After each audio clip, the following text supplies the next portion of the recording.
Send me I guess to you could my call it a free range grave. relationship, since neither of us ever really agreed on it Yes, to my knowledge. yes, yes. But I love her though, and I think she I loves gotta me. speak me.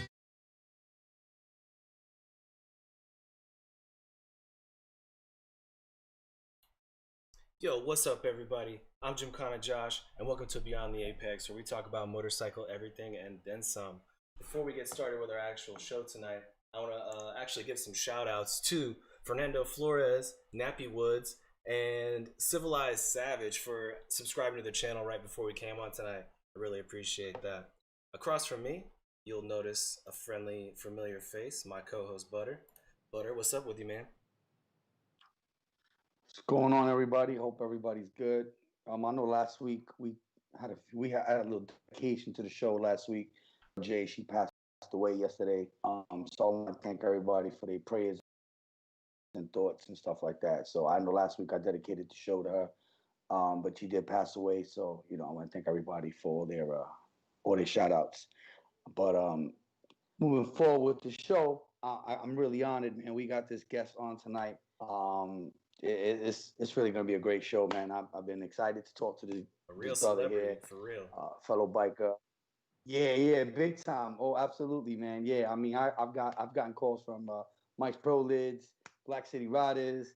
I mean, people just hitting me up like, "Oh, I can't believe you having Sose The Ghost on." I'm like, "Yeah, my brother Dave from FLNY is like a huge fan, and I'm excited to have this brother on the show. It's been a couple of weeks in the making.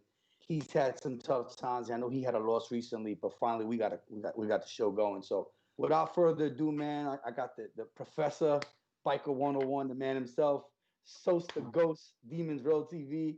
Yo, it's an honor to have you on the show, bro. Definitely, I know you're definitely. ghosting everybody. Welcome to the show, man. Thank you, my brother.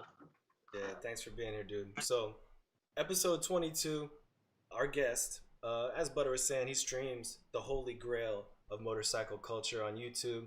The channel is Demons Road TV. You can check out Demons Road Clothing on Teespring. Hit him up on Instagram, Facebook, Twitter. Everything social media related you can get to Sose and Sose the Ghost. Like Butter said, welcome to the show. Hit me on Demons Road Parlor because they've been banning my boots off out this motherfucker. Like they really been like, I don't know what it is lately. They've been really trying to censor me. So follow me on Parlor. I hooked up Rumble. I'm trying to switch up a little bit because like everybody's stuck on like Instagram, Twitter, Facebook, and there's other outlets that's not charging you to use your own followers. Like Instagram wants you to pay to Instagram for all your followers to see you. Like I'm not doing that. You know what I'm saying? I think the real reason they've been banning you is because you've been talking about that real stuff. You've been talking politics. You've been talking social things that people don't want you talking about. That's probably why they've been actually banning you. Yeah, that's the fact. That's what it is. So I want to get things started. I know a lot of the viewers at home have probably checked out your page already. They probably know a little bit about you, a little bit about your background from checking you out. But for those few that are at home that haven't seen Demons Road TV or followed you on social media, just give them an idea of kind of like how you came about and what your channel's about. Well, basically, Demons Row, as you see, is the holy grail of MC culture. We talk about everything motorcycle club involved. I'm a 1%er. I'm in Riders MC 1%. I've been riding for many years, you know what I'm saying? Earned that diamond. So I talk about diamond life and just my experiences from back in the days from gang banging, leading all the way into MC culture. I feel that MC culture is the way to go to keep you from prison and all the crazy shit that be going on. As much as they want to talk in the media about how bad clubs are, it's bullshit. You know what I'm saying? Actually, that's one episode I really, really enjoyed that you talked about. Well, you didn't talk about that the entire episode, but you mentioned how, if you're talking to young brothers on the street, you would highly recommend them choose the motorcycle life over the gang life, and how they're kind of related, but how the motorcycle life's like the grown man's version. I like that. That was a good way of putting things. Yeah, you know what I'm saying? When you younger, you gang bang, you get your feet wet. And then when you get older, you step your shit up. You know what I'm saying? That's what I feel no disrespect to anybody that gangbang, because there's people that's older that gangbang, but it's just this is where the loyalty is, where the brotherhood is. Like it's the reason why we got into gangs. You could get that here without the high stakes. You know what I'm saying? Yeah, true. Actually, I think honestly, like the motorcycle. Well, I'd say all right. So your channel too, just in general for people like me. I'm not affiliated with any particular motorcycle club, but it's kind of mesmerizing to hear you talk about that life and talk about the brotherhood and talk about all the benefits that go along with it. I can't help but kind of like get lost in the stuff that you're talking about. I really appreciate the fact that there's somebody like you out there that will bring these things to light and talk about them for the peasants like me, because normally people like me, they wouldn't know who to ask or who to talk to, or how to go about doing it. So I gotta tell you, I especially appreciate that. I know a lot of people at home probably do too. And that's why I do it, because you know what I'm saying? Like growing up, I never really had true OGs to put me on, you know what I'm saying? And that's why a lot of people get led astray. And people are gatekeepers too, you know what I'm saying? I'm the type of person like I wanna I want people to learn from my experiences and not have to go through what I went through, you know what I'm saying? Yeah. Like I'm big on that. How'd you get started specifically doing the live streams? Like what brought you to YouTube and like doing it live? I just got tired of the content. Like when I looked up anything MC related, it was just like Gangland, History Channel, you Mm. know what I'm saying? Making it look spooky. I know a lot of ones like that shit because they want people to be scared and all that shit. But I'm big on just keeping it real. You know what I'm saying? Real life. You know what I mean? And it get real. Shit happens. You know what I'm saying? But the way they make it look in the media, like it's the mafia, is kind of an exaggeration. You know what I'm saying? Mm. I'd say from an outside perspective though too, as you kind of mentioned right there, motorcycle culture. I mean, in general, to somebody that doesn't ride, it's kind of taboo. It's kind of mysterious. Then you add another layer on top of that. And you start talking motorcycle clubs, and there's a whole nother layer of mystery and taboo. And then you start talking about 1% clubs, and it's like, your everyday Joe just has no clue. They just whatever they see on TV, that's what they got to go off of. That's it. Yeah, that's true. I mean, growing up, I didn't see it like. I mean, y'all from the Bronx too, right? Y'all, where y'all from?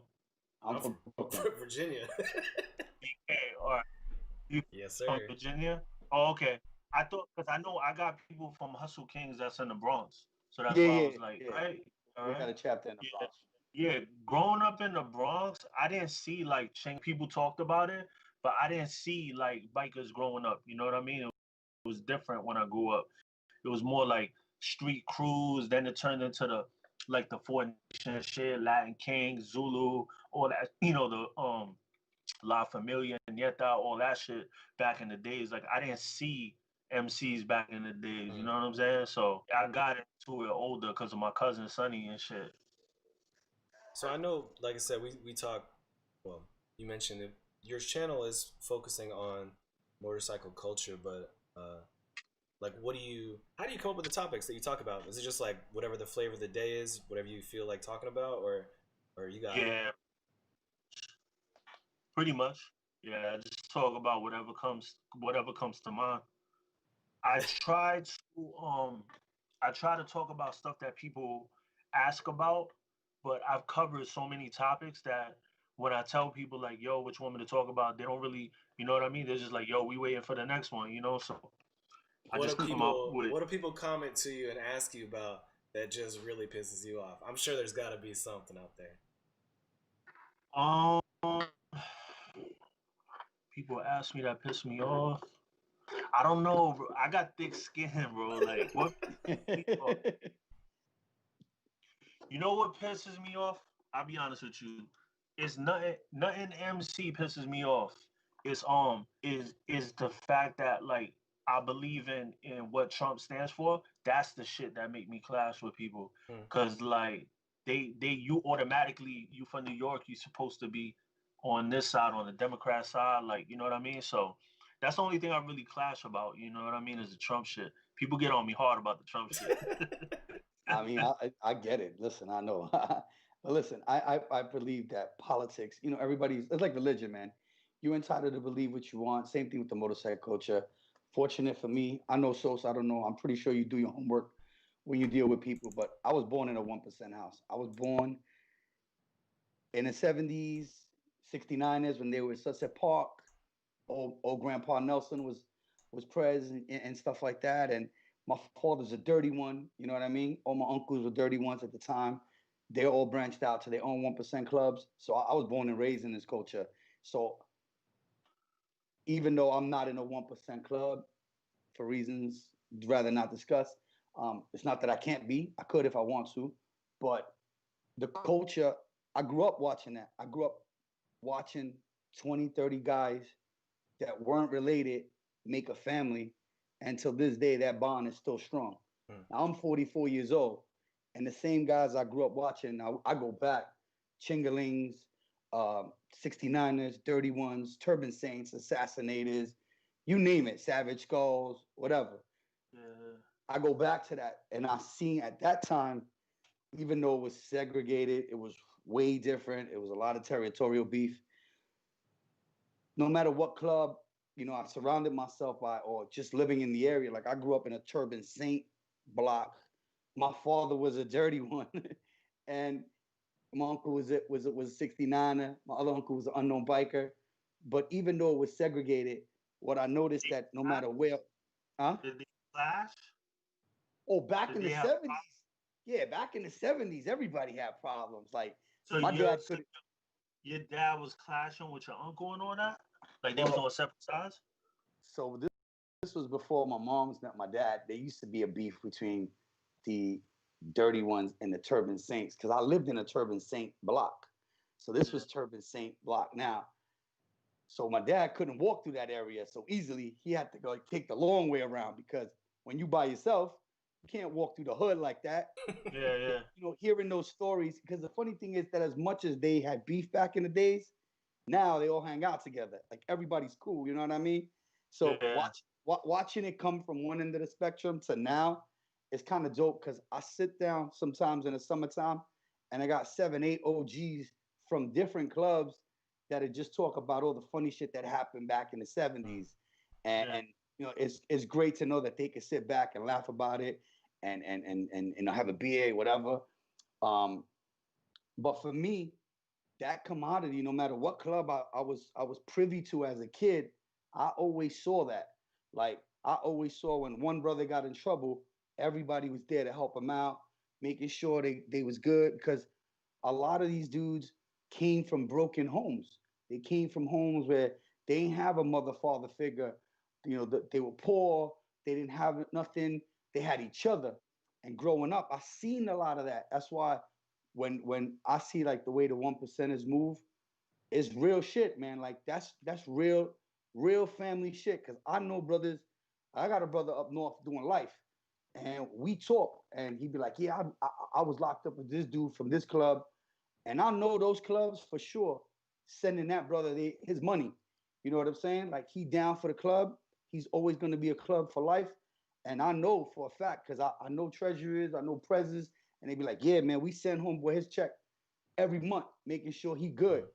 A lot of dudes, and you know this for a fact, so I know we growing up in a different, with the other clubs.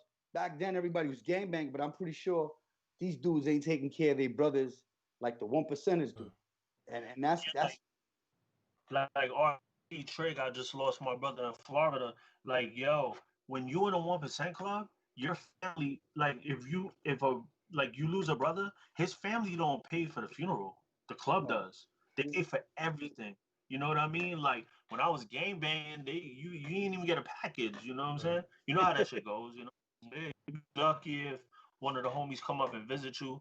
I had a couple homies come visit me when I was in Gowanda, but not like that, you know what I mean? But when you in an MC, they gonna make sure you good. Yo, what are the other clubs or what are other 1%er um, members say about your channel? How do they react to you putting kind of business, not really business out there, obviously, but like, how do they feel about you talking about stuff like that? Oh, they love it. I get mad love. I mean, I had a time where it was a lot of static because I was talking about other clubs. You know what I Mm. mean? And like I have like everybody like that I talk about, I have relationships. Like if I'm talking about the Mongols, I know Mongols. If I'm talking about 81, I know 80. So I gotta see people when I talk about them. So anything I say, I gotta stand on it. But I mean, the perspective that I come from, I don't bash MCs. I look out for my own. You know what I'm saying? So it's like it's smooth sailing. Like right now, I had my times where it was rough in the beginning, but now it's smooth sailing. They see where I went with it, so they're behind it. And a lot of other big homies from, other big four clubs and all that are big fans of it. So that kind of solidified it for me. Like if they would have been, like if some of the big four was against it, it probably would have been, my would have been like more on me, like, yo, you gotta leave that shit alone or whatever. But they seen what I was doing and they respected it. You know what I'm saying? I got good brothers. I do. Brothers, I'll say that. I could tell, man. Like I said, at least from an outside perspective, I really appreciate the like kind of the inside peek, the inside view, because there's not a lot of information out there, and as you said in the beginning too, some guys, even that I feel comfortable talking to, they want to make it more mysterious and taboo than it really needs to be. It's I don't know. Yeah, yeah, yeah. How did I Gatekeepers. I recently watched your episode about the conversation you had about someone interfering with a pack on his street glide or whatever the case may be. Yeah. But I think I think the way you come about this and what you talk about, it's gonna save somebody's mm, life. And I think that's the goal here. Some people might look at this guy and be like, oh, here's another guy talking his gang life. Honestly, if your son is watching his show and he's a biker, he might be saving your son's mm, life. I mean, I know we had a conversation. You had a show recently. Some bozo decides that he could afford a fucking Harley, and he thinks he could go and pull up to this pack. Like, are you fucking serious? Like, some people need to understand, and I appreciate that you, because you are saving some kid's life, some grown ass idiot's life. A lot of people, I mean, because I try to promote this, so being a being part of the 99%. I try to explain to people that we live in your world. This 1% world was created, this bike life was created by a group of men that came back from the war. They had nothing to come home to, and they built something. And they created a culture that is by far, I mean, there's clothing lines around it. I mean, this bozo Usher or whatever the fuck, some guy, some rapper, I Chris, forget his name. He Chris. got a clothing line, and it almost emulates some 1% stuff. And I'll be like, I made comments on it like, yo, y'all need to remove this. Like, you could get a kid killed wearing this mm, shit. Like, people Yeah. think it's cool, and it's really not. Even I know the show Sons of Anarchy. A lot of people see that and they're like, oh shit, like get out of here. And I'm like, if you really knew the backdrop behind the story, who's behind the story, and the shit that's been told, and there's a lot behind it that you don't know, but some people take that and they think they could like run with it. And then watching your show, I'd be like, thank God this guy got something like this, because he gonna save some kid's life. And especially like you discussed it. If you're on a motorcycle, man, you gotta respect that pack. I'm privy to have, and I know social, I know people that are in the business and their family members. And no matter what, I never tell you to be like, yeah, I could do whatever the fuck I want. As much privilege as I have to the family, I try to explain to people there's a pecking mm, order. You need to respect that pecking order. You need to understand that you could know everybody. You still have to respect the way the movement works, who to call, when to call, respectfully how to speak, when not to speak. Watching the show will teach somebody that, because some people don't realize the shit they do. I've been places where I see dudes walk into clubhouse like it's a nightclub, and I'll be like, whoa, this dude's about to get Mm-hmm. stomped the fuck out because he don't know no better. Same thing riding. You get some of these bozos, they're riding their street bikes, dressed like a squid, and they'll try to ride through a pack. And I'd be like, no, they did not just do this shit, man. Like, real talk. And I think the show will save someone's life. So I always try to tell people, check out the show. The man got to say he's teaching you something, because he's teaching you from the inside out. You're not looking from the outside in. You teach it from the inside out. And I appreciate the fact that you actually put stuff out there, and the set and everybody, you know, like you said, the top dogs respect it. I mean, it again, it teaches people how to approach this game, and you know, just like any other business, whether it be selling drugs or selling cars, you learn how to walk in this life. And even as an avid rider myself, and I'm born in the culture, I try to teach people that respect I mean, in any walk of life, but in this culture, respect goes a long fucking way. And understanding the pecking order and where we stand in this, because we're emulating you guys. You guys ain't trying to emulate us. You know what I mean? Like we ride and how we ride and wearing a vest and riding in packs and in formation. That all came from the one percenters who started this shit. And But people you don't. want to know the funny thing though? Like even me as a one, like if I ride dolo a lot because I'm a nomad. So even me, I'm not gonna just say, oh, that's a pack, that's a 99. I'm gonna just run up, blow by. I'm gonna show respect too, because it's all about respect.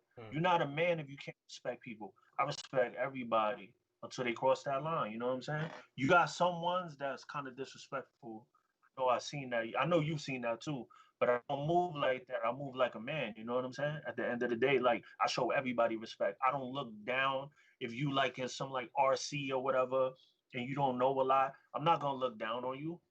I'm gonna show you the same respect as everybody else. You know what I mean? I I mean, take pride in that too. I try to tell people that vest or no vest, I'm a grown ass man. You disrespect me.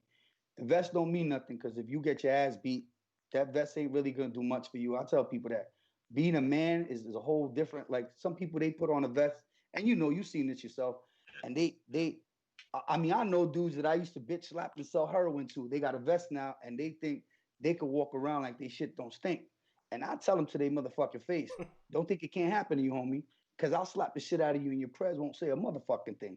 You know what I mean? Because I know he know who I am. I know who he is. He might be related to me. Some of these bozos running around with a vest don't realize that my motherfucking uncle's the founder of their fucking club.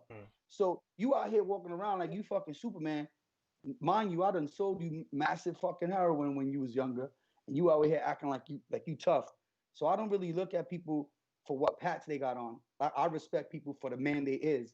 You know, like a lot of times I go up north and even before I get up north, my brother call me and be like, "Yo, I heard you was in so and so house doing so and so, and yeah, I was locked up with dude. He was cool. You know what I'm saying? They good peoples.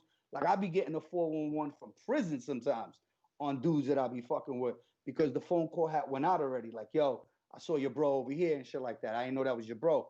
So it's a whole like I ain't never met you, but I know of you, and I got friends, you know, that associate with you. Obviously, I got an aunt that dates a fucking a thug rider. So, and my daughter got an uncle in the thug riders. So it's a small fucking world. You know what I'm saying? So even though I never really met you up close and personal, I got respect for you because I respect what you do. I respect the club. We probably crossed paths back in the days, though. We probably crossed paths back in the Probably, day. yeah, Yeah, probably. yeah. I Did mean, you used to go all those movement parties back in the days? I remember meeting both Movement with most of the clique and everybody was had the movement. yeah, UB's yeah, yeah. yeah, Did you used to go to like clique parties, yeah. I know SPMG? Phil. I know Used to Phil be good. since back then. Yeah, I started in the AC with the clique. Went to MC, then I moved up to CT or whatever, and went thug rider with my cousin and shit. But yeah, I was at all those parties back in the days and shit. I met. So I actually met the clique. So we was in Coney Island one night when I first started Hustle King, and I seen this Spanish brother. He had a clique vest on. They was in the movement, so I knew the movement. Obviously, I got family in the movement, and I said, "What up?" to the guy, and he's like, "Yo, what up?" And I said, what brings you out here, whatever, whatever." He was buying a bike out in Coney Island. We was out at Nathan's, and he was there with another young brother from the clique, and they were looking to go buy a bike. But when the dude pulled up, it was another dude, no club, but it was like 4 or 5 dudes with him with the bike. So I'm like, yo, there's a lot of dudes just roll up with this dude with the bike. We're gonna fucking hang with you because we already know where this might be headed. You know how niggas be moving funny, thinking you yeah, came with some bread to come look at a bike. So they came deep, and it was just him and his man. So the Hustle Kings posted close to him, and then he was talking to Duke, whatever. So we made them feel like he didn't come alone. You feel me? Like you came 5 deep, he's 6 deep now. And when I met homeboy, like he invited me to some parties and shit. We went down to the spot where they have over by Flushing over there. And we, we met, whatever. I met Phil, whatever. It was cool. Out, and that's it. It was love from there on. You know what I mean? Like, I learned a lot from Phil in the beginning. sorry. I learned a lot from Phil in the beginning. Yeah, he's a good dude, man. Like I never had, like I've been to a couple of parties that treated me with nothing but love, man. Yeah. Hey, yo, so what is a ghost? Why do you call yourself a ghost? Because we be ghosting, baby. Like, a lot of people ask me where the ghosts come from and all that. Like, the Demons Row logo is kind of like the Ghost Rider and shit. So I say, it's a term that kind of references of the Ghost Rider. That's why I say we ghosting. Like the Ghost Rider, when you pull off, it's all smoke and fire and shit. So that's where it stems from or whatever. You know how we do in New York? We gotta slang it up a little bit. You know what I'm saying? We can't just we can't just do it regular. You know what I'm saying? Yeah, I noticed that. Now, I see you got subscriptions up in the thousands, man. Like I remember when we first started watching the show.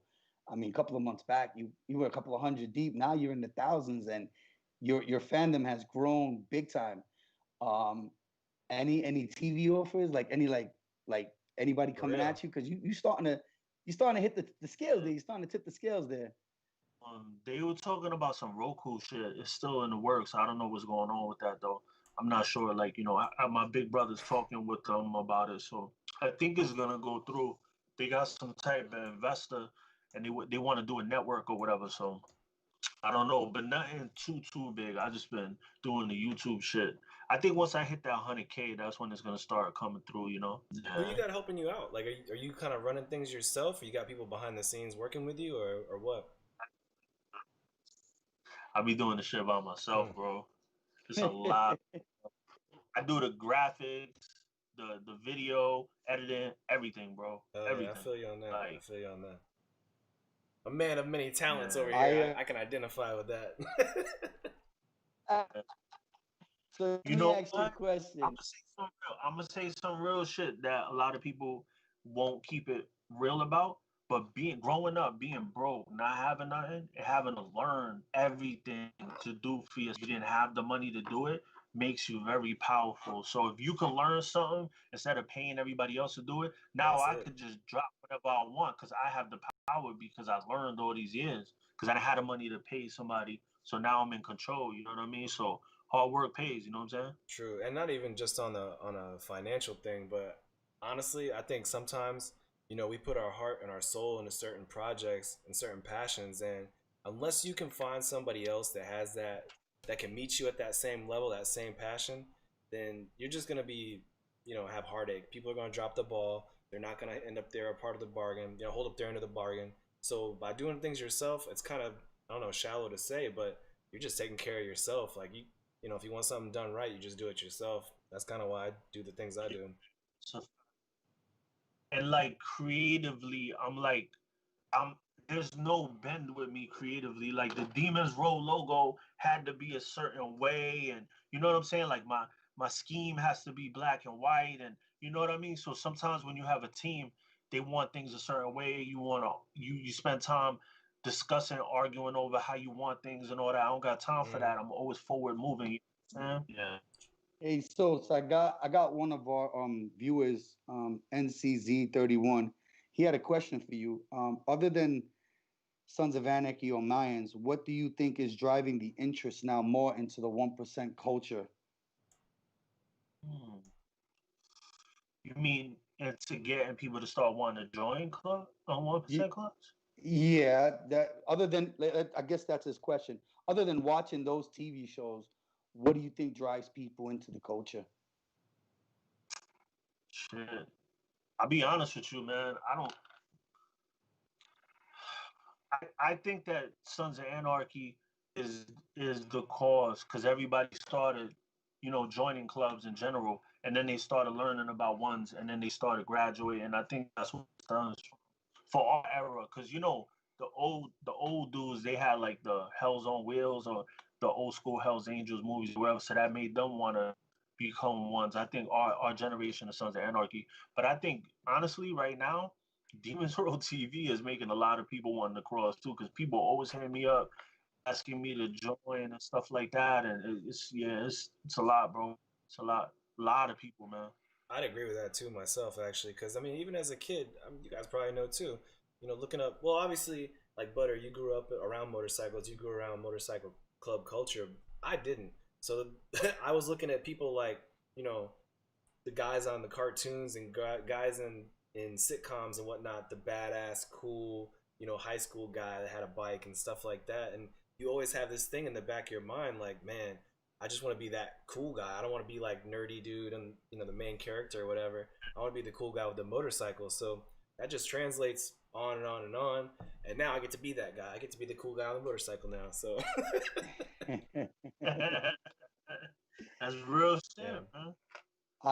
I got a good question for you, Sos. Um, I know a lot of people probably now with the show, they probably, and I don't want to call them groupies. I think that's that's like a really bad term for people, but you got fans that, I mean, I'm a fan, you know what I'm saying? I'm not a groupie, I'm Me a too, fan. me I'm a too. fan of what you You know preach. what I like to say? I like to say the ghosts and the ghostess, because it's like I look at it like family. I don't like when rappers be like, "Oh yeah, my fans," because a fan is a fanatic. So a fanatic is somebody that sleeps outside when you're like about to perform. That's Michael Jackson level Mm. shit. So Yeah, that's why I yeah. like to say my ghost set. Like we family. Like you supporting me, I support what you do. Like that. You know what I'm saying? So that's the kind Yeah, of way I put it. What you say? absolutely. People that support or whatever. That's how I came to learn about you, because I remember one of my guys who follows you religiously, my boy Brian Green Eyes. He was always tagging me and pound ghosting, and I'm like, yo, what the hell is this? And then I started looking into it, and I was like, oh shit, this kind of dope. And I didn't know really much about it until I started watching it, and then I was like, in my mind, the first thing I said was like, whoa, this guy's letting out the secrets. Like he's giving out the Yo, that's what source. I thought Holy too. The shit. first episode I So saw, I was like, yeah, oh snap, I gotta keep watching this. so I'm over here calling the OGs, and I'm like, yo, you watch this stuff? And they're like, yeah, this stuff is pretty cool. And I'm like, oh, you good with it? And they're like, yeah, yeah, yeah, we fuck with that shit. And I'm like, word? I was like, okay, I guess I can watch this shit with no problem, Like, but when I'm calling the OGs, like, I'm talking about dudes that got 50 years in 1% clubs, and they're like, yeah, man, nah, this guy's good, man. We watch his shit. This shit is cool. I mean, I watched an interview recently of the national of the Mongols, which I follow closely. I follow a lot of their stuff. So Their whole the feds trying to get at them for their trademark. Like that's some real shady ass shit. There's a lot of that's that I read started about. the channel. That was the first episode. My Yeah, first episode was on and I follow a lot of that stuff, and it be fucked up because, you know, some people look at it as organized crime. That's the first thing you're gonna get. I mean, especially in Jersey, Jersey got they putting people out on the map like they fucking Genghis Khan and Hitler right now. but you And know, Vito, it like this is the sucker shit that they do. All right, you'll have like let's talk real here. Like they try to make it seem like organized crime, but let's say all right, you got chapters in different states, right? Let's say me and you get money, you know, in Brooklyn or whatever, we hustle or whatever. Some shit happens in Chicago and somebody get their head bust open, and then something happens in California, somebody murks something or whatever. Now they calling that a whole one crime organization. Like we all are like, you know, one like the national is passing out the orders to make this get done everywhere, but that's not really what's happening. You know what I mean? no, It's their absolutely. way to minimize this, you know? I I try to say, like, let's just say, for instance, the good that happens. No one ever talks about that. Now, I know Uncle Pernell. He's the head of the Crazy Piston Ghetto Coalition. Ain't nobody say how much he's done over the years for Mother Hale House. The thousands and thousands of boxes of Pampers and baby wipes and formula that he brings every year. No one says that shit. No one puts that shit on the fucking news. No one says this guy organizes. And you talking about hundreds and hundreds of people come to this gathering to provide a need for a place that's been around for a very long time. Mother Hill House has been uptown for many, many years. And since I was a kid, I remember going to these parties at the Pistons, and you have to see the truckload of stuff that goes up That there. doesn't fit the narrative though, Butter. You can't No, be saying that. no one, yeah, no one says anything about that. No one says, when the unknowns do this charity event out in the Rockaways for the senior citizens, when hundreds of bikers show up with socks, hoodies, gloves, scarves, toiletries. I mean, in abundance. Like, we out there moving stuff in. No one says nothing about Toys for Tots. Uh, Autism runs. There's the autism run that we got coming breast up. cancer awareness Children's runs, cancer everything. run, Yeah. breast cancer. Like, there's so many events that I see hundreds and hundreds of bikers. I mean, over the years, myself organizing events, we must have donated over $50,000 to just one specific charity. We're not talking about the other charities. Even myself, I mean, I've had 1%ers that don't even know me tell me, "Yo, love what you do, man. You putting a good name out there for us as bikers," because even though they want to get in, they feel like even if they get in, no matter what, people are still going to talk bad about them. And that's kind of fucked up. You know whose fault it is, though? It's our fault. Because and I'm not saying me, because I never been a nosy type motherfucker. Like, I'll see somebody get their head bust and the whole block is like their ambulance is there. I walk by, look, it ain't one of the homies. I keep pushing. The problem is we motherfuckers is too nosy, and they see, oh, the pagans, blah, blah, blah, blah, and then they click on that, and that's what they want to focus on. It's our fault. We don't bring light to the rail. You know what I'm saying? I don't respect that. You know what I'm saying? And I've been saying that for a long time. You got dudes on the internet right now that ain't even in clubs, and all they do is downgrade everything about clubs, and people watch that shit. Stop supporting it, man. Support. Like, if you throw a video up and you talk about Toys for Tots, yo, let's push that. Let's make that what it is. You know what I mean? Yo, we can control the narrative. You know what I'm saying? I see firsthand. Like, I lived in Coney Island for some time, man, and shout outs to Mano, President UV Coney Island. And I've seen him do events where he's bike riding with kids in the neighborhood. He's organizing these young gangs to come to his clubhouse and squash beef. He gave out, I'm talking about, he must have gave out like 1,000 to 2,000 pounds of candy on Halloween because someone was shot in Coney Island 2 years ago, trick-or-treating. A kid was killed because there's some gang war going on, and he felt the need to, like, yo, let me make it a safe place for kids to come and trick-or-treat. This last Halloween, man, had people there, we hanging out, they had a DJ, all this was free, man. They ain't charged nobody. Ain't nobody say, yo, did you see what homeboy did in Coney Island? The man provided a safe environment for the kids. Coney Island, when the kids graduated to school, he was there front and center, leading the parade with the bros and the neighborhood people. He's out there at community board meetings, making sure that stuff for his community is getting done. He's sitting there working with the politicians, putting pressure on the motherfuckers like, yo, we need to get this shit taken care of. Like, that's a leader. That's what a leader's supposed to do. He's not only leading his club, he's leading his community. Like, if something goes on out there, he's involved, man. And that's why I got the utmost respect for the man, because I'm out there. Yeah, I mean, I see. They're certified. I deal with them on a regular basis. I do business with them. I have a silk screening business, and I provide a lot of clothing for them and stuff like that. But I see firsthand what he actually does. Shit, bro, where's my hookup, bro? yo, I'm ready for you, man. Listen, I got a whole bunch of shit I'm trying to do, man, because I've been rocking on Teespring. So I'm gonna link with you on that for sure. I'm gonna give you a secret, and you can ask Mano how I do this. I could print your shirt without ink. You see your logo there? You got multiple white spots. If you actually print that on a shirt, there's actually, like, you can feel the paint, right? But there's a form of printing that I can print that whole thing on a shirt, and it's basically just dyeing the color into the shirt. So you won't feel any paint. It'll just be the shirt changing color. So there's a method of printing where I change the color on the shirt to the logo. Yeah, I'm definitely gonna get with you on that. Oh Definitely. yeah. Yeah. Yeah. Absolutely, absolutely. So now I've known, um, now that we're promoting all the positive stuff, what does Thug Riders, your club, what do they do in their community? Maybe you want to talk about that, any event that they got coming up, so that people could understand. Because they'll, some people hear the word thug and automatically it's like, oh, we don't want to deal with those Yeah. people. So I kind of give people a It's, little background. it stands for today's heroes unifying generation. So, um, but yeah, every time at Christmas they have the Christmas stuff we're gonna do.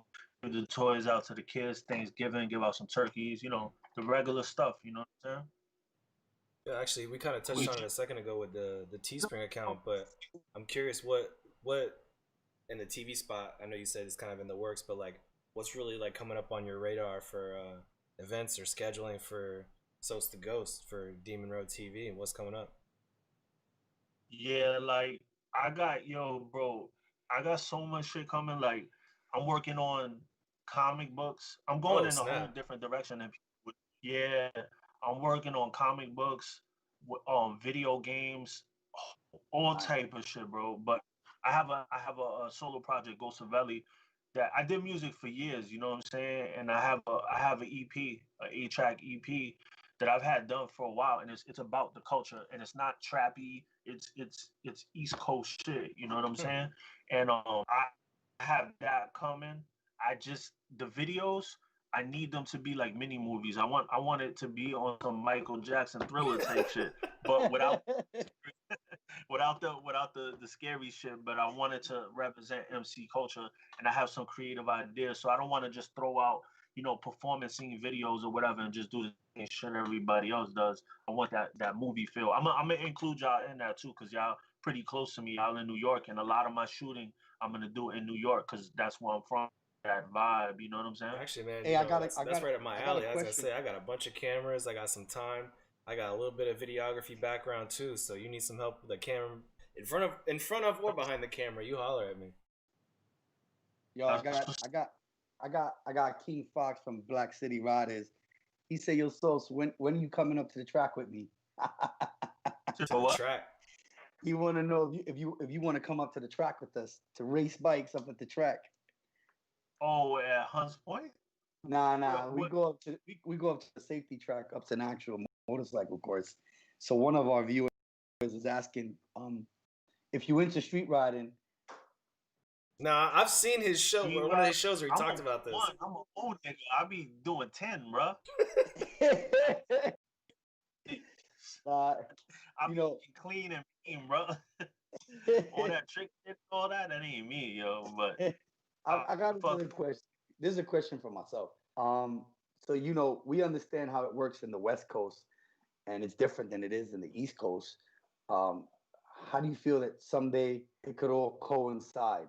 Hmm, that's good. I I be like, I'm in contact because of the show, you know what I mean, and because of personal relationships. I'm in contact with a lot of the big homies in different areas, and it's like that's my goal is to one day where it's like, yo, this is your style, this is our style, but we all rock with each other and it's just respect. Like that's my final goal with this culture. But what what I get from some of the big homies is like, yo, it's people that all right, this I'm gonna tell you verbatim what a big homie told me, and he said there's people that their grandfather got killed by op or their father got killed by op and now they're in the club. So it's hard to tell somebody whose father, you know what I'm saying? So that's the struggle right there, you know what I'm saying? I think at some point though, it's like, yo, when are we gonna be like, yo, all that shit is in the past. Let's just leave it where it is. Hmm. I'm hoping we get there. Like I feel like we can get there, you know what I'm saying? A lot of people feel like, nah, we can never get there. But if the big homies is like, I don't know, maybe I feel like like as time goes by and some of those big homies ain't around no more, some of the beefs die down a little bit, you know what I'm saying?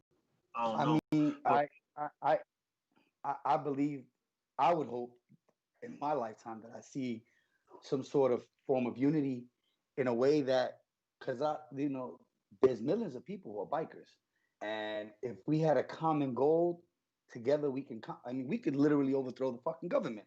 I You know what I know. mean? Like, there's enough of us out there to make a move. You know, I mean, I remember going down to Washington D.C. and seeing Rolling Thunder in the 100,000s.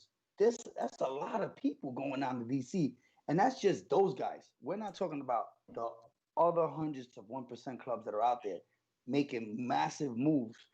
I wish I could live in a world where everybody just got along in harmony because we all have the same passion, and I think we all, you know, we all have the same background. Like, even though I'm a 99%, you a 1%. I mean, like I listen to Homeboy, and much respect to the national president of Mongols. I mean, I've heard this interview with him, bro. He's an everyday human being. He's a family man.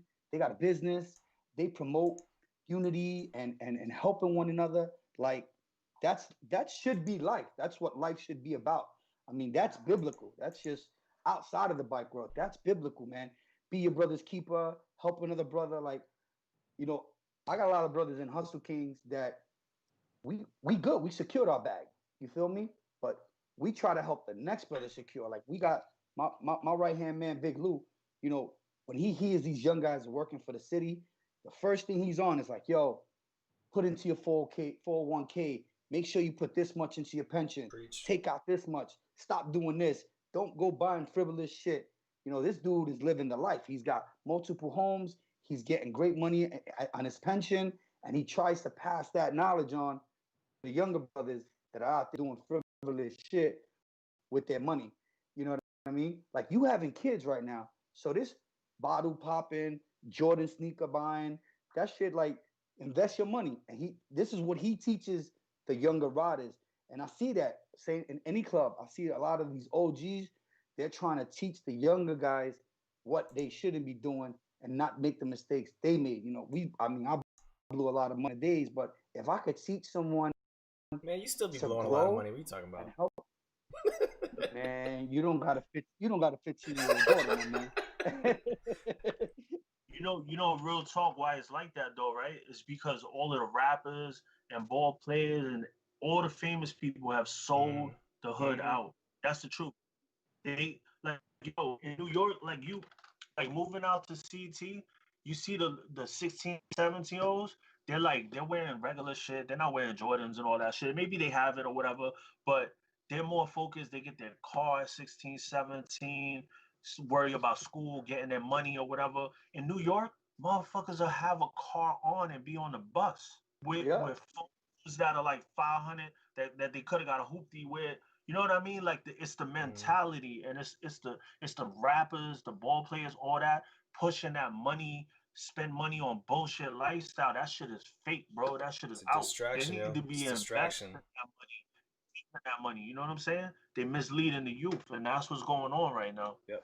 You know, and a lot of people don't realize, like, it's funny because you got a clothing line, I got a clothing line, and I'd rather wear my own shit anyway. I make it with pride. You know, it comes from a union shop where real Americans are making this shit. A lot of these fucking punk ass kids don't even realize that 99% of the shit they wear, motherfuckers don't give a fuck about you. China. They don't support your inner China. cities. They don't support you. They don't support your inner cities. They don't do nothing for your community. I mean, you remember growing up when Tommy Hilfiger was and Timberland was like, we don't want these urban kids wearing our shit. They said that shit on fucking Oprah live on TV. They was like, yo, we don't want inner city kids wearing our shit. It gives our shit a bad reputation. And when you look at that, you be like, damn, and we support these motherfuckers Yeah, now. like I see people in New York with the polo. It's just a little horse, and the shit look whack to me. I'd rather wear your shit. That shit look way fresher than some little fucking pony with the collar. That Yeah, shit, that shit's yo, like bro. $200 That's too. what it is. Fuck that. But Yeah, it, shit it's like is, it's like bro. it's like the PlayStation, right? Everybody want to be the first person to get a PlayStation. The PlayStation retails for $49.99. I've seen people pay up to $1,000, $1,200 for a PlayStation. Mind you, I invested $5,000 in the Sony PlayStation stock, which was 60 something dollars, and now it's almost $90. Why? Because some bonehead want to pay $1,000. So whatever you think you paid for your PlayStation, I tripled my money. But nobody will teach them that. They will never hear This is that. true. That's the problem. That's And it's real shit, bro. That's and why it, it's time for us to rise and take those positions. And that's why they gatekeep people like us, because we will make change. We will put other people on, and that's what they keep us from. They put the people on that sell out the bread and sell out their communities. You know what I'm saying? Like, Oh yeah, like absolutely right. these, like, think about it. Like, think about just any rapper that's jumping. Why he got to be pushing polo and all that? All right, cool, you do that, but every other day, why can't you push some shit that you got, or Demons Row or something? Why you can't push that out there so you could put money back in the hood and we could give jobs, you know what I'm saying, to other people in the hood? But they don't do that. They push Gucci, all that whack shit. That shit look whack to me, bro. I don't think that shit is dope. I never thought it was dope. You know what I mean? But I've I always thought I that, you know.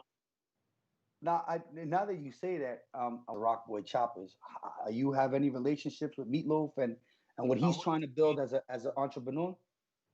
I went to Meatloaf's event. Was it last year?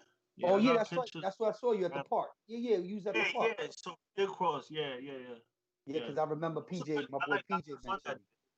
I have fun that day. I haven't talked to him in a while though, but I have Uh, fun that day. That was yeah, me and Meatloaf go way back. I remember when I first met Meatloaf. I used to own a cell phone store, and he used to come to my shop. Cell He was phone good store. friends with my partner, and he had a Suburban, one of the first Suburbans, the box ones, yeah. huge ass 22-inch rim system and all that shit. And I was like, yo, that's a dope car. I was driving a Hoopty at the time, and Meat was over a fly guy since I met him. And I said to him, yo, you gotta let me your truck, man. I want to stunt one. He handed me the keys, and he's like, yo, where's your car? Give me your car keys. And I'm like, you for real? I was like, I don't got no nice car, man. He was like, just give me the fucking keys. And I pointed at this busted ass hoopty I had outside. He took my keys and he's like, I'll see you next week, man. I was like, you for real? He's like, that's just a whip, man. You can have it.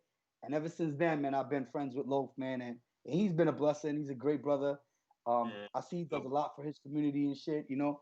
And that's the type of shit we gotta support. Like, even though he's building his own thing, like we got to make it like Black Wall Street. You know, at one I time, agree. Black I Wall agree. Street, we used to turn our dollar over 100 times in Black Wall Street. That means your business bought from my business, I bought from your business, or someone related to you, and the money stood in house. And a lot Yeah. of people don't understand that terminology of building the money and circulating the same money, but the Jews do that. That's why they're so powerful. They rent cars from each other. They got their own car rental company. They got their own TLC. They got their own public transportation. They got their own housing situation. They got their own construction. They fuck with each other, and they only fuck with each other. Yeah. And the shit that they do, and as grimy as the shit is, they continue keeping the money within their Hasidic community. That's why they can take over. That's why you ever notice you go to a housing complex, there ain't no fucking Puerto Ricans in that Jewish housing complex, and there's no law stating that they have to put somebody in there because they got that shit rigged. They got that shit locked down for their own people. And no disrespect to the Hasidics, you know, that's great that they stick How together they as a move community. correctly. Like, that's how we need to move. I And agree with you. the problem is that ego takes over, man. Like I tell people, I don't really have to do a lot of the charity work I do and get together with people, but you know what? I believe that God has blessed me in so many different ways and so many times that I'm about to give up, and He kicks down a new door for me. So I feel like I need to take that help the next brother, because you could be helping someone who's gonna change the world and not realize it, and you want to be a part of that. What you said, though, you just said God. That's the key. God is getting pushed out of society. Me and you still hold faith, so we think like that. Like, yo, let's get money together. Let's eat. And I've always thought that. Like, I know people that won't get something from me, but they'll wear somebody else's shit. Like, I've told people before, like, why you not wearing Demons Row? You wearing all this other shit. You know what I'm saying? But people that I don't know fuck with it all the time. You know what I'm Yo, saying? I'll give you a little secret. A lot of let's say Billionaires Boy Club, right? A lot of people wear Billionaires Boy Club, and half of these motherfuckers, they still living in their mother's basement. A lot of the shirts that they print on, I have access to. I could print the same on the same exact fabric, just a different, and they be like, nah, I ain't wearing that shit. Nigga, you wearing the same next level Vela canvas, Pepperidge cotton shirt that I buy for fucking pennies on a dollar, but you just spent 120. Yo, when Kanye West made that sweater, The Life of Pablo, he did that shit on a $7 Gildan sweater. He bought it wholesale for $7. It cost him $5 to print that Life of Pablo shit on it, and he sold the sweater for $125. So he made 1,000% profit on his shit because it was his fucking name. It's sad, bro. It's sad. That's the only thing you can say. Like, I don't, yo, it's been we've been conditioned to not hold each other down too, man. I don't know. That's a deeper story why we don't hold each other down. But I think it's like, once again, I go back to the rappers and the ball players. They not supporting. That's who kids grow up and look up to. So they not, you know what I'm saying? They grow How up with many that mentality, you know. how many times you hear these rappers say they're saying this because they're getting paid for it? Uh They huh. literally tell you, yeah, we're gonna say this in our song because they're paying me to do it. But And it's like problem they're is, giving you a hint. you know what my problem is though? All right, so you get an endorsement. That's what's up. Rep that shit, get your money, but then put everybody else on too. You're not wearing, like, if you're LeBron, you don't have to wear Nike every fucking day or whatever his deal is. He could be wearing somebody from his town, and they'll be jumping the next day, but they purposely don't do it. You know what I'm saying? And that's a fact, King. You absolutely right. I just A want to take a dude like moment, that, since you're talking about it. Some of you people know, the people at home probably know that I interact with outside the show, off the internet. But a couple weeks ago, I finally went legit with CRMP Media, and I gotta tell you, man, I'm actually super blessed. I'm super happy that people have come forward right from day one. And actually, it's been kind of overwhelming. I've been real busy after my 9 to 5, just doing my own business after work because people have just been coming forward. They have projects for me. They got money for me. They got ideas for me. They got all this stuff. I've been real happy about people supporting me, and yeah, I definitely plan on like keeping it not so much like in my community here in Brooklyn, but all these people that are helping me out is coming back to you. I promise you that. So everybody at home that's already like got me to make some stuff for you or give me some ideas, thank you. Appreciate that What shit. is it you do? What's that?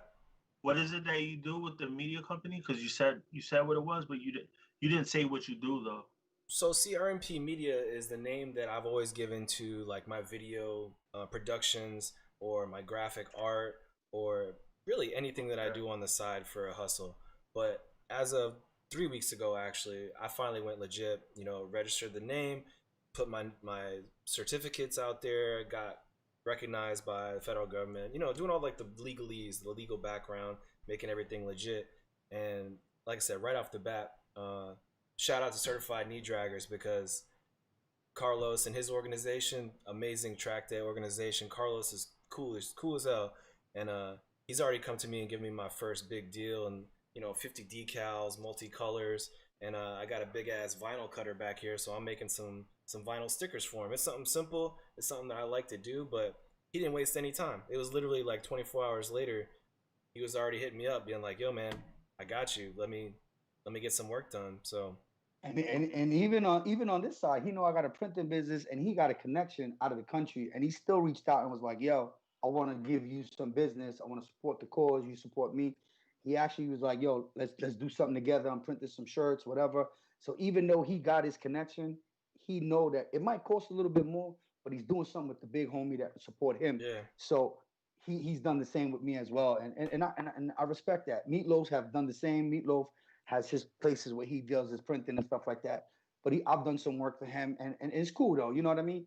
I know you don't have to do everything with me, but the whole thing is that you throwing a little bread into my pot, mm-hmm. which is cool. I respect that. When a man that didn't have to do that, he gonna take a piece of his pie and say, let me throw a little bit over here. Yeah. You know what I mean? To support my friend, and that's real talk right there. And that's how we gotta move. If I gotta throw a little your way, a little his way, it's all good. But the problem is that some people they maximize their profit so much that if they could get it for 50 cents, I get it. If they get it for 50 cents going to that man overseas, they're gonna get it for 50 cents rather than paying $5 Mm, here in New York mm, City. You know what I mean? But I hear horror stories too. I be like, yo, I know dudes that got events and they're like, yo, I needed the stuff by this day, and it came 2 weeks later. It wasn't worth it. and then I get horror stories that the print wasn't looking great. So at least when you buy America and you do shit here in America, like if you came down to the shop, so be like, yo, brother, let me see what you got. How is my shit gonna look? How is it gonna feel? You can't get that in Pakistan. You can't fly to Pakistan and be like, well, I want to see how it looks, how it feels, and you gonna get what he sends you. And a lot of times people forget that. Like you want to interact with the person handling your merch because your merch is what sells you. And I got dudes, man, that they go overseas because they save a few dollars, but they come back. They're like, man, this shit didn't come out the way I expected it. It's not as good. And I try to work with them and I try to tell them it's a little different because you got homie over there working for 10 cents an hour and they probably don't pay no fucking electric bill like I do. Yo, and honestly, that's why Trump is the way he is, because they got people working in sweatshops. That's why they can sell it for so cheap. You know what I'm saying? They're killing our country. But guess what? People get mad at Trump, but somebody like Trump, he cuts that line off, and then people like you get that bread. You know what I'm saying? But people look don't at Ford. He did you that shit with Ford. Remember when he first became president, he cut a lot of that shit with Ford. Yo, y'all not gonna get these tax breaks and shit like that if you making parts in Mexico. And all that work came back to America. But we're gonna leave the politics out of this because me and you could go on for days. We on the same level. Actually, I was gonna kind of bring it back to what we kicked off talking about as far as motorcycle clubs is concerned. Like we're talking about keeping it in the family, keeping it in the community, keep it in the culture. Like I think you guys having your brothers around you at all times, that's an amazing way to keep it in your community right there. One hand feeds the other, one hand washes the other. You got people already that are subscribed to like just be there and be your first customers and be your suppliers and all that stuff. So anybody at home that's, like I said, thinking about like jumping into that community, that culture, that's one great benefit to this life that these guys are living for sure. And I tell you, man, I tell you, even in this motorcycle culture, I print for a lot of clubs. I've printed for clubs that I ain't even met half the team yet. I might have bumped into some prez, or he shook my hand at an event, and that man has reached out to me, either supported my event by donating money, coming to my event, even sponsor like shout out to Souls of the Dead, man. I met one of their members at the bike show, and shout out to Bones and my man T and all those guys, Scully. I met them one time, and the bond was great, man. And there's days where I post it, and I'll get an DM like, "Yo, homie, how much can I send you? How much do you need for this, or how much?" You know what I mean? These are dudes that just show support on the strength of how I'm a lot, because like I said, I've dealt with people, even 1%ers that don't know me personally, but know of me. And they're like, yo, homie, we like the way you move. In the circle we're in, your name comes up in a good way. That's a good feeling to have, because, considering it's a small world and they deal with each other, the fact that there's a little love for the outside guy, that shit means a lot, man. That means a lot to me. And I feel like if we could all move like that, no matter how gangster you are, how tough you guys are, those guys are helping other brothers succeed because they got the power to do it. That's a fact, bro. That's a fact. I respect what you do, brother. Thank you. That's why I'm gonna support my own. You know what I'm saying? That's question. You know what I'm saying? I was kind of like, yo, is this dude even gonna give me the time of day? I was like, I don't even know this dude. I was like, do I have to pull like, yo, this is my boy, he's cool, you know what I mean? Like, I even told my daughter, I said, yo, well, I'm gonna have to get your uncle's name. Maybe your uncle could hook me up with Soul. So, and I reached out to you straight up. I was like, yo, man, love what you do. And you was straight. I fucks with it. Yeah, like sometimes people think that they're afraid to approach. It would have been done. If it wasn't that it was live, it would have been done already. No, for sure. I had to just shoot it, Yeah. No, I know. And then I know at the time we decided to do it, you lost a brother and you was moving around state to state. We want to send our condolences always, on anybody who passes. That was a real tough loss. I know people down in Florida who know of him and knew of him and had nothing but good things to say about him. Unfortunately, that was a terrible accident. Yo, man, while you mention it too, I just want to say, shout out to our boy Justin. Justin is the one for us, kind of working behind the scenes lately to like call guests and get things scheduled, get things set up. But last week, Justin's ass had some kind of surgery. I forgot exactly what kind of surgery he got. So I don't know what state he was in when he called you, Sos. But every time I've talked to him on the phone, like in the past week, he's been like out of it. So, so thank you for being here, and thank you, Justin, for somehow managing to get Sos on the show tonight. I appreciate that, brother. Yo, you know what's important? That might be a trick to help too. Make sure that when he links with somebody, tell him, "Yo, I'm so and so. Lock my name and whatever." Because sometimes you be so busy and then you just get a random number. And you're like, "Yo, who's this?" Like, "Oh, all right." And then I hustle can. All right, all right, all right. You know what I mean? Gotcha. Like you know what I'm saying? Gotcha, Yeah. gotcha. Yeah, That'll, yeah. He's probably I watching try to right do now. that. Actually, I don't know if he's yeah, make sure they lock you in, whatever. You know what I'm saying? right on, right on. You know what's funny? I'm a funny character because I got dudes that's in channels that are like competing in big channels, and they've asked me to come on, and I won't do it. You know what I mean? I support my own. You know what I'm saying? That's just how I am. You know what I'm saying? Yeah, we I know, appreciate you, and man. I Funny, appreciate. the alley oop was a small channel. You know what I'm saying? So now when I'm hot, nah, nope. Now, You know what I'm saying? the good thing I respect that I noticed, and we didn't really touch on this, but a lot of people have this stigma like, oh, 1%ers don't they don't respect women and that. And the one thing I like is that you do the ghost that, the ghost and the ghost that. You show a lot of love to these female bikers out there, and it's dope because through your channel and you're shouting out these ghost stats, and actually you give out. I see you post the cards out. That's dope. A lot of female bikers out there doing it heavy, bro, heavy, I and the want to way get you show them East respect. Coast because I got too many. It be a Cali show, a straight up Cali show. Like I got to get more East Coast go sets on there. If you guys Oh, got suggestions, then I'll definitely nah, I got nah, I they have to go officially. course too.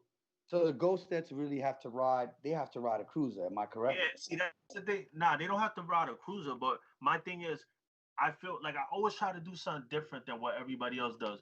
I feel like MC culture has a stigma of like a girl in a bikini. Well, at least 1%ers have the stigma of a girl in a bikini washing a bike or whatever, or a girl that's a model sitting on somebody else's bike. So I wanted to do it where the girl actually owns her bike, or if she got hubby and they both use the bike, but she actually ride. You know what I'm saying? I try to do that, but I kind of want to expand too because this culture is big. We got SCs too. You know what I'm saying? So I want to show love to social clubs. You know, there's a lot of good women in our So, culture, even ACs. So I gotta figure out how I could mix that in. You know, so but the ghost that could be any female that is about this culture. You know what I'm Oh, we saying? got some badass ladies over I here. got a, I got a good ghost stat for you. You might know her personally. DP Oh, Tabitha. Tabitha. yeah. Black Pearls. Black curls? I think I know who you're talking about. She got the extra curls. I think I know who you're talking about. She does the Who? motorcycle tone. She used to do the motorcycle tone in Jersey. Oh, I don't know. I don't know about that.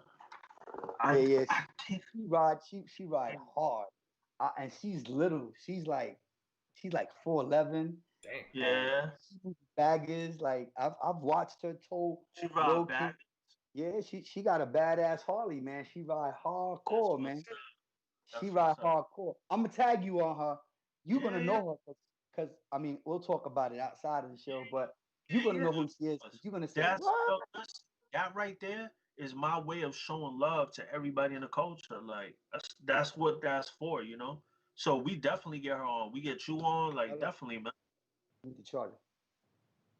See, I actually want to do more stuff where it's more interactive and it's people, talking about their lifestyle and we breaking that down too. You know what I'm saying? dude, I want to do a lot more. your live show gets me so hyped though. Like it's right from the get go. As soon as you come on the screen, you're like, "Yo, shout out to so and so. Thanks for coming in. Thanks for pounding that subscribe button. Appreciate you over there. Yo, man, I see you." Like you just like all over the place immediately. Yeah. I love that smell. I love it. I love it. Now Interactive. the energy on the intro is what drives you right in. That whole straight, pound, ghost, tell me where you've been. Like it is dope.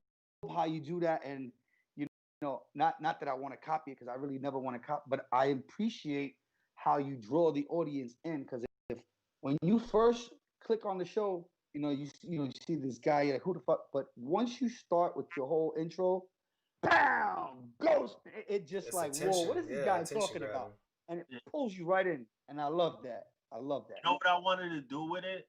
See, you from the hood, so I wanted to like smack DVD it. You know what I'm saying? Like take the MC DVD it. You know what I'm saying? That's why the cover is like, because you from the hood. I wonder other people that are not thumbnails even are like mixtape cover style. You know what I mean? That's like I try to do.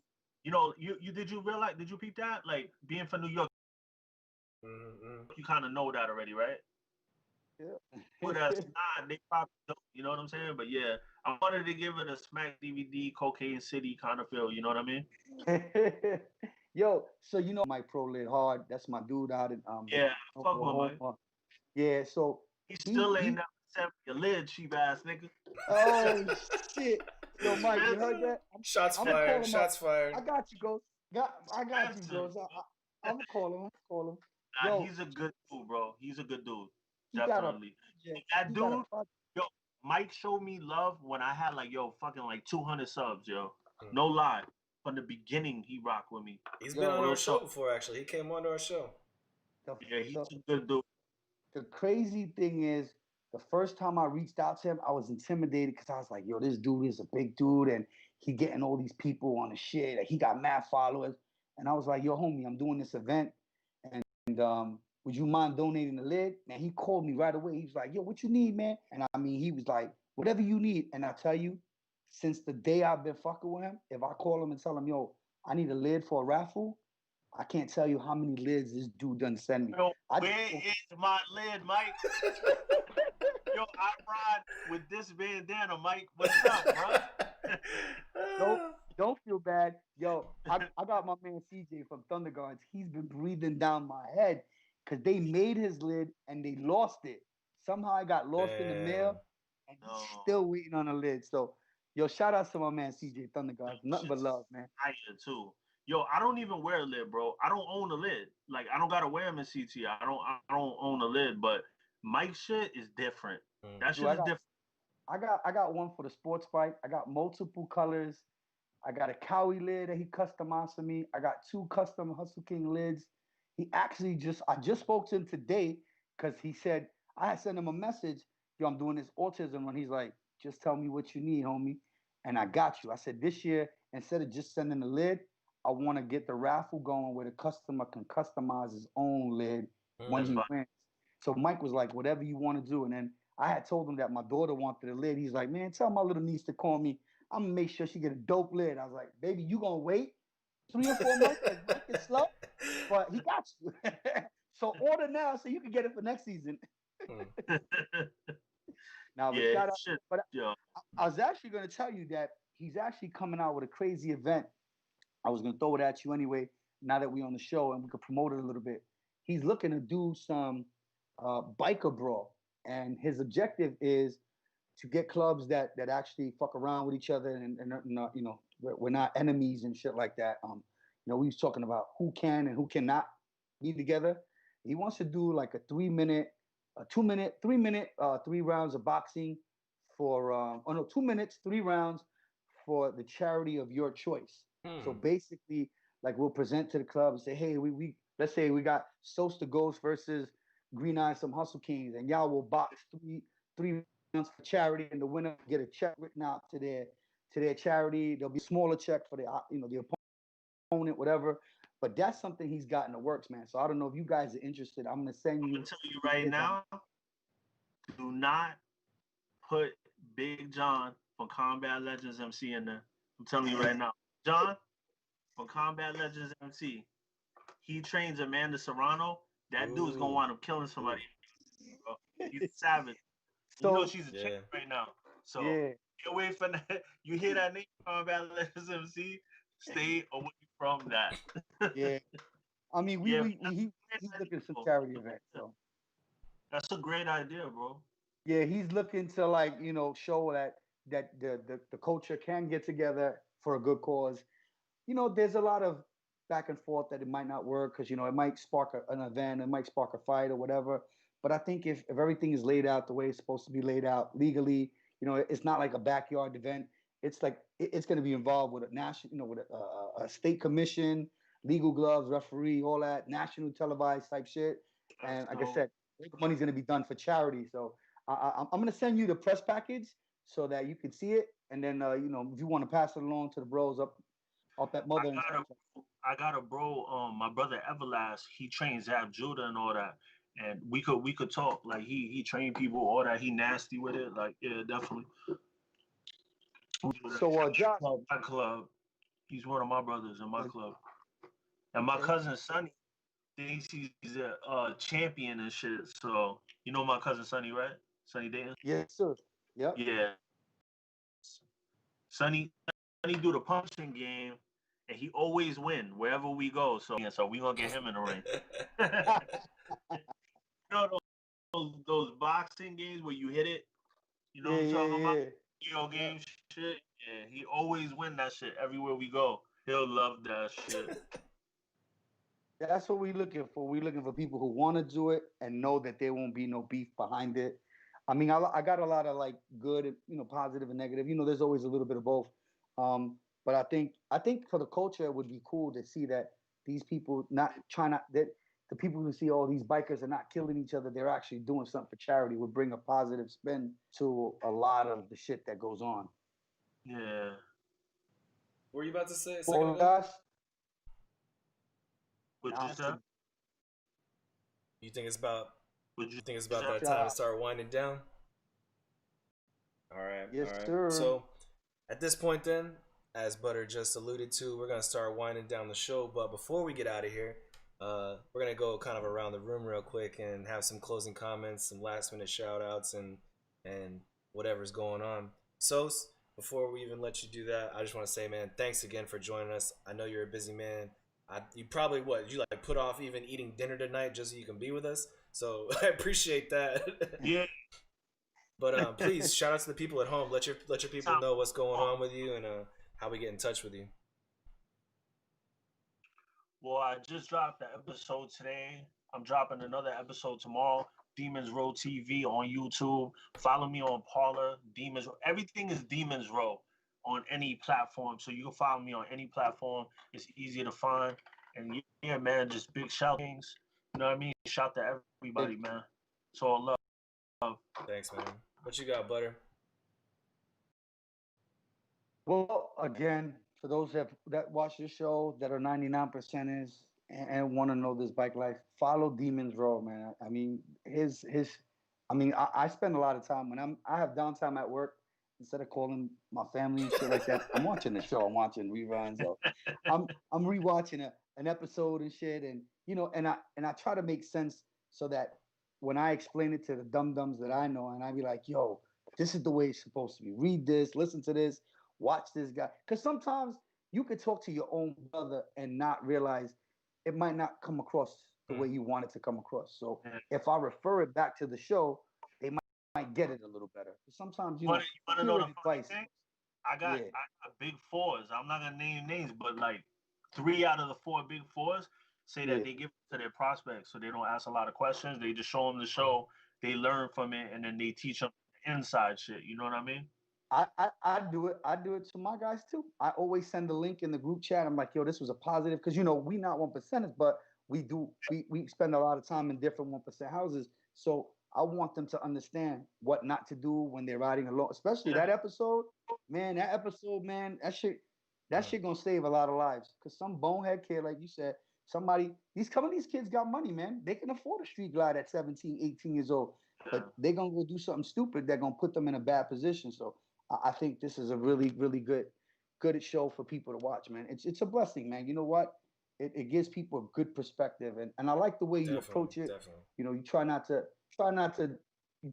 to like, you're not offending anybody. You're giving it straight. You keep the names where they're supposed to be. I know sometimes it could be funny waters if you mention certain people, but I think when people see you as a positive to the community, I don't think is because I know sometimes I try not to mention names. Not that I'm afraid of anything or not like that. I just don't want to. So like I said, I respect the pecking order, and I know I'm at the bottom of the pecking order because we live in this culture. We are part of it. We're trying to be a part of it in a way um, that stays positive. So I think the show works for people like myself and people who don't might not want to go that route or can't because of career circumstances. So Yeah, it's yeah, understandable, especially for those type of people that can't do it because of their careers but they can yeah. still respect it. I know a lot of dudes in law enforcement that respect the culture 1,000%. You And know what that's I why mean? I don't know if you realize, like on my show, I don't smash on LEs. Nah, I'm different, bro. Like I'm not putting down the culture. Like I know they're separate, they do their own thing, but I'm not here to be like, yo, F the police and all that. I don't be on that type of time. Like I'm here to big up the culture, not bring it down. And like there's a lot of people, yo, that just be praying for somebody to get shot so they can name names and mention it. I never do that shit, bro. I never do that. Names. And that's why I don't give respect to to some of the other channels that want, because they don't know it, but they've named names of people that I know Mm. that have been in altercations in one clubs. You know what I'm saying? 1% clubs that may have got killed or got shot or got up in something, and then naming their names, people I know, Fed cases, all that. I'm looking at them like, yo, bro, why is you saying people's names and all that? You know what I'm saying? Like, so I yeah, get that's it. why I fuck Absolutely. with you, bro. I appreciate you, man, and thank you for being on the show.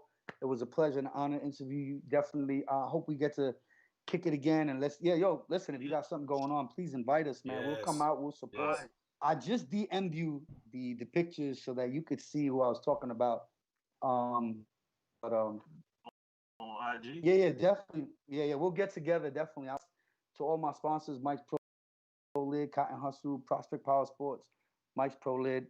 Go out and buy your Demon Rose shirt, man. Go out there, support the Oh yeah. brother. I think It's a blessing that did you DM Demons Raw or the Sose The Ghost? Sose The Ghost. Oh, okay.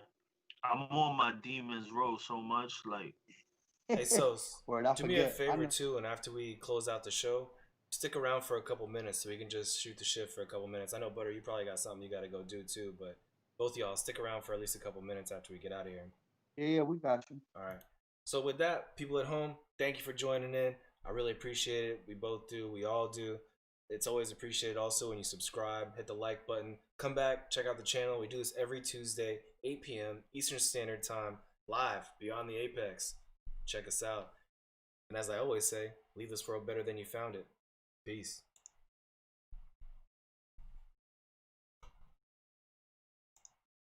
All right.